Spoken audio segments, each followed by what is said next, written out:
Hey guys, good afternoon. May share ako sa inyo bago ko nabili sa TikTok. Ito yung Scrub Daddy. 3 piraso to. Scrub Mommy lang ang kinuha ko. Meron siyang color pink, may blue, may green. So yung pink one yung kinuha ko. And very useful, very reusable siya kasi washable ito guys. And meron siyang pandikit sa likod, which is ilalagay nyo na lang sa likod ng phone nyo. Pwede rin siyang pang wipe ng salamin nyo, pwede siyang pang wipe ng tab, ng computer.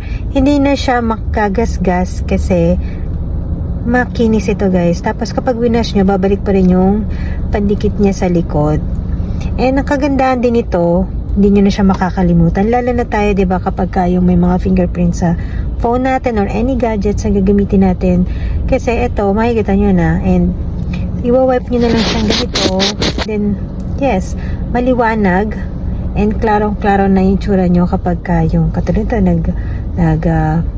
video kayo ng sarili nyo, selfie kayo, ganyan maliwanag.